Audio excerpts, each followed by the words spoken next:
Majalis Shahri Ramadan, les assises du mois de Ramadan, du Cheikh Mohammed ibn Salih al-Uthaymin, rahimahullah, fi hukmi siyami Ramadan, concernant le statut du jeûne de Ramadan. Toutes les louanges appartiennent à Allah, celui dont personne n'est en mesure de retenir ce qu'il donne et dont personne n'est en mesure d'accorder ce qu'il prend. Son obéissance est la meilleure des choses dont ceux qui œuvrent puissent faire l'acquisition, et sa crainte pour les pieux est la plus noble des affiliations. Il a préparé les cœurs de ses alliés à la foi et l'a écrite pour eux, facilitant leurs efforts lorsqu'ils obéissent, de telle sorte qu'ils n'éprouvent pas la moindre fatigue sur le chemin qu'ils parcourent à son service. Il a décrété la désolation aux malheureux, lorsqu'ils dévièrent, tombèrent ainsi en décadence, ils se détournèrent, mais crurent, brûleront dans un feu intense. Je le loue pour ce qu'il nous a accordé de ses faveurs et octroyées, et j'atteste qu'il n'est de divinité digne d'être adorée excepté Allah, lui seul et sans associé.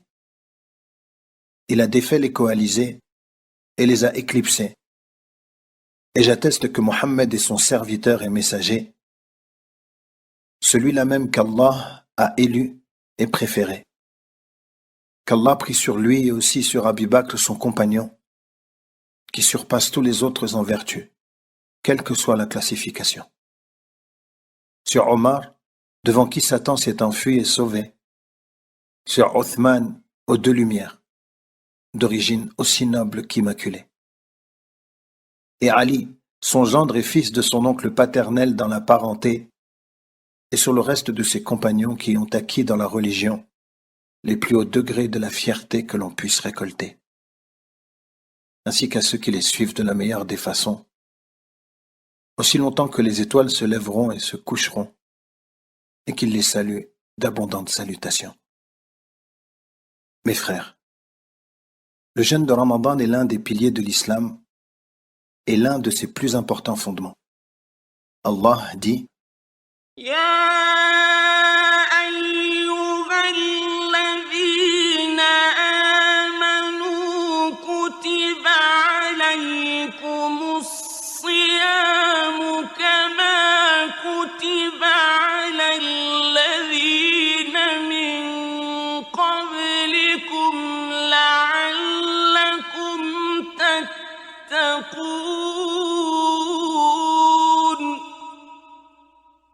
Ô vous qui avez cru, le jeûne vous a été prescrit comme il l'a été à ceux qui vous ont précédés, afin que vous atteigniez la piété.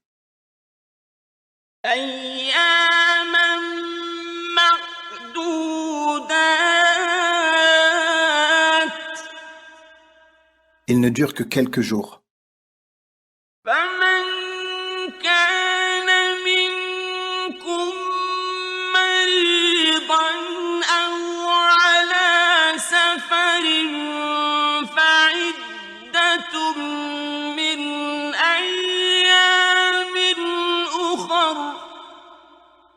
Quiconque d'entre vous est malade ou en voyage devra rattraper un nombre égal de jours.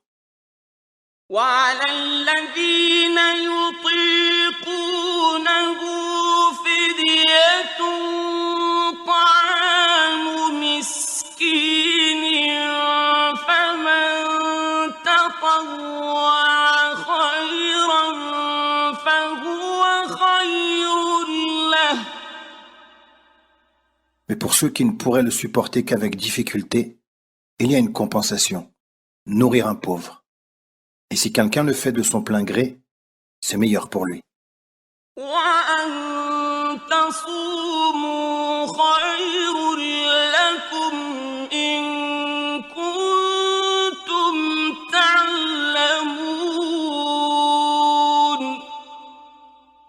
Mais il est mieux pour vous de jeûner, si vous saviez.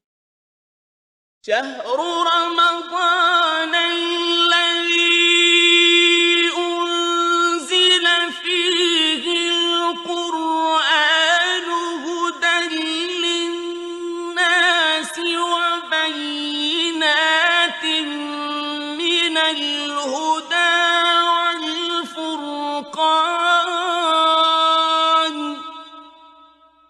le mois de Ramadan durant lequel le Coran a été descendu comme guide pour les gens, et preuve claire de la guidée et du discernement.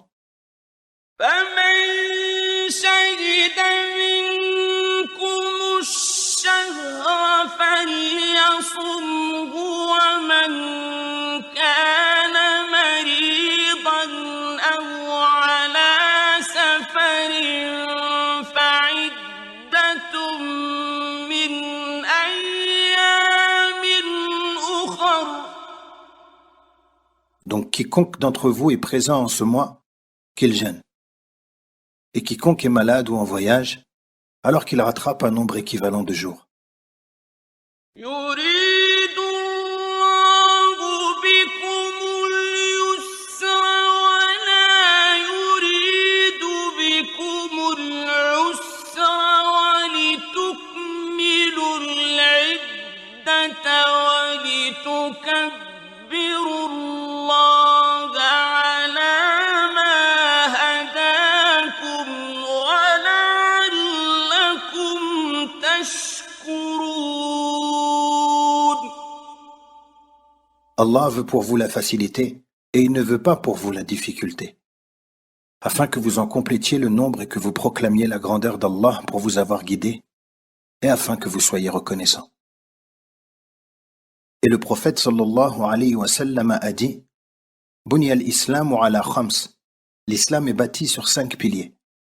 Shahadati an la ilaha illallah, attester que nul ne mérite d'être adoré en dehors d'Allah, wa anna Muhammadan Rasulullah, et que Muhammad est le messager d'Allah, wa iqam as-salah, l'accomplissement de la prière, wa ita az-zakah, l'acquittement de l'aumône légale, wa al-hajj, le pèlerinage, wa sawmi Ramadan, le jeûne de Ramadan. Et dans une autre version, wa sawmi Ramadan, le jeûne de Ramadan, wa hajj al-bayt, et le pèlerinage à la maison sacrée. Les musulmans sont unanimes à affirmer le caractère obligatoire du jeûne. Ceci est connu de manière incontestable, et quiconque viendrait réfuter cela aurait alors apostasié. Les autorités compétentes lui demandent de se repentir, et s'il refuse, la sanction légale prévue à cet effet s'applique sur lui. Le jeûne de Ramadan fut imposé la 2e année de l'Hégire. Ainsi, le messager d'Allah, sallallahu alayhi wa sallam, jeûna ce mois durant 9 années. Son obligation se fit en 2 étapes. La première, c'est que les musulmans avaient le choix de jeûner ou de nourrir un pauvre, bien que le jeûne fût préférable. La deuxième, c'est l'obligation formelle du jeûne. Dans un hadith rapporté par Al-Bukhari et Muslim, Salamat ibn al-Aqwa' radiyallahu anhu rapporte que, lorsque fut révélé ce verset, وعلى الذين يطيقونه فدية طعام مسكين فمن تطوع خيرا فهو خير له. mais pour ceux qui ne pourraient le supporter qu'avec difficulté, il y a une compensation, nourrir un pauvre. Et si quelqu'un le fait de son plein gré, c'est meilleur pour lui.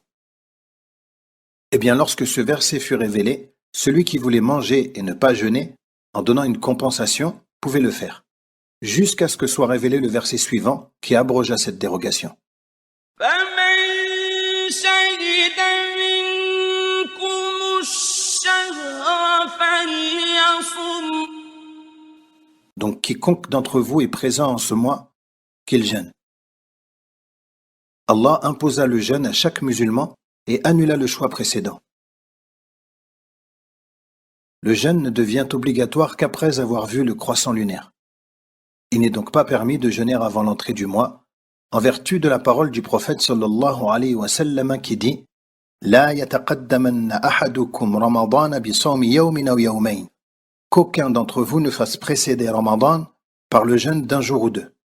Illa an yakuna rajulun kana yasumu sawmah, sauf s'il s'agit d'un homme qui a l'habitude de jeûner, falyasum dhalika al-yawm, qu'il jeûne alors ce jour.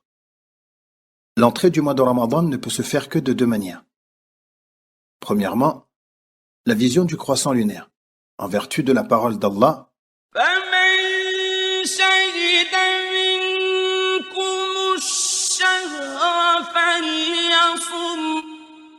Donc, quiconque d'entre vous est présent en ce mois, qu'il jeûne. Et en vertu de la parole du prophète sallallahu alayhi wa sallam qui dit « Idha ra'aytumul hilal » lorsque vous apercevez le croissant lunaire, « Fasumu » jeûnez. Il n'est pas nécessaire que chaque musulman le voie.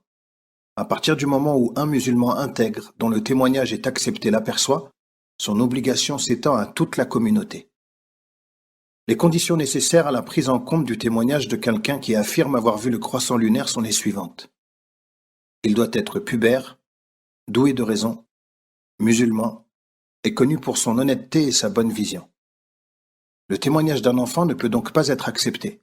Par ailleurs, celui du fou n'est pas accepté non plus, de même qu'il n'est pas permis de prendre en compte le témoignage d'un mécréant, en vertu de ce récit rapporté par Ibn Abbas, radiyallahu anhuma.